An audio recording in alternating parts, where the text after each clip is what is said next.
बिस्मिल्लाहिर्रहमानिर्रहीम। अस्सलाम वालेकुम। क्या हाल है आप सबका। आज हमारे किचन में बन रही है खीर। बहुत ही आसान 3 इंग्रेडिएंट से बनती है ये, बहुत ही आसान, और आप ईद पे बनाएं और इसको ठंडी ठंडी को एंजॉय करें। तो चलें बनाना शुरू करते हैं। बिस्मिल्लाहिर्रहमानिर्रहीम। खीर बनाने के लिए हमें चाहिए आधा कप चावल और 2 लीटर दूध। इसका रेशो ये है कि 1 लीटर में हम ये जो खाने वाले 3 चम्मच होते हैं, 3 चम्मच राइस के जाते हैं। उसके साथ जितना हमारे पास चावल होता है उसके डबल हम डालते हैं चीनी। अगर आप कम खाते हो तो कम डाल लो।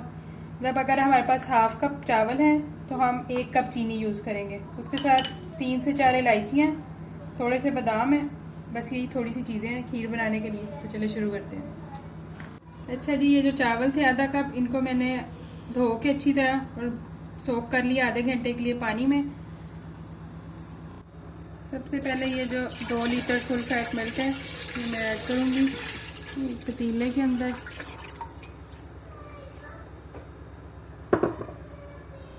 उसके साथ ये जो 4 इलायचियाँ हैं ये ऐड कर देंगे, और साथ ये जो हमारे हाफ कप सोक किए हुए राइस थे ये डाल देंगे।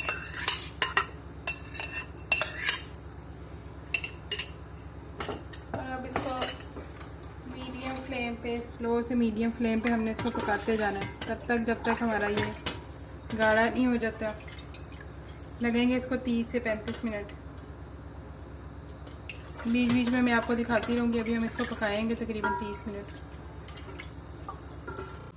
ये देखें जी, 20 मिनट हो गए हमारी खीर को पकते हुए। इसको बीच बीच में आपने चम्मच हिलाते जाना है और हीट को जो है वो लो मीडियम रखना है, बहुत हाई हीट पे नहीं पकाना। ये देखें, और ये हमारे राइस भी बीच में भुनना स्टार्ट हो गए हैं।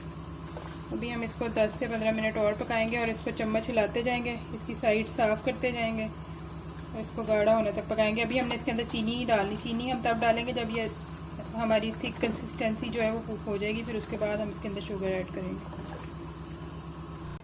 ये देखें जी, 15 मिनट और गुजर गए, तकरीबन 40 मिनट्स लगे हैं हमारी खीर को। ये देखें बिल्कुल रेडी है। अब मैं इसके अंदर ये जो 1 कप चीनी है, पहले मैं 3/4 डालूंगी, फिर टेस्ट कर लूँगी, अगर और चाहिए होगी तो फिर और डाल लूँगी। वैसे 1 कप बिल्कुल परफेक्ट होती है इसके लिए चीनी। अब इसको मज़ीद 5 मिनट के लिए पकाएंगे। ये देखें जी, पूरा 1 कप ही मैंने इसके अंदर डाला है, बाद में टेस्ट कर ली थी मैंने। और जब आपने चीनी डाल देनी है फिर आपने मुसलसल चम्मच हिलाते जाना है, फिर आपने इसको छोड़ना नहीं वरना ये नीचे लगना स्टार्ट हो जाएगी। अब 5 मिनट हो गए। ये देखिए खीर हमारी बिल्कुल परफेक्ट रेडी है। अब मैं इसको निकालती हूँ डिश में और फिर देखते हैं फाइनल लुक। ये देखें जी, खीर को मैंने डिश आउट कर लिया। अब मैं ये जो बादाम काटे थे मैंने, ये मैं इसके ऊपर स्प्रिंकल कर दूँगी। फिर हम इसको ठंडा होने के लिए रखेंगे तकरीबन 5 से 6 घंटे के लिए। पहले इसको रूम टेम्परेचर पे आने देंगे, फिर हम इसको रखेंगे फ्रिज के अंदर अच्छी तरह ठंडी करके, फिर इसको एंजॉय करें। बहुत ही सादा सी और आसान सी रेसिपी है। ईद पे बनाएं और एंजॉय करें। चलिए जी, ये देखें जी हमारी खीर रेडी हो गई। अब आप इसको बनाइएगा और फिर मुझे अपना फीडबैक ज़रूर दीजिएगा कि आपको रेसिपी कैसी लगी। और अगर आपको रेसिपी अच्छी लगे तो मेरे चैनल को सब्सक्राइब कर लीजिएगा और मेरी वीडियो को लाइक करके एक अच्छा सा कमेंट करके अपना फीडबैक ज़रूर दीजिएगा। अपनी दुआ में याद रखिएगा। ओके जी, अल्लाह हाफ़िज़।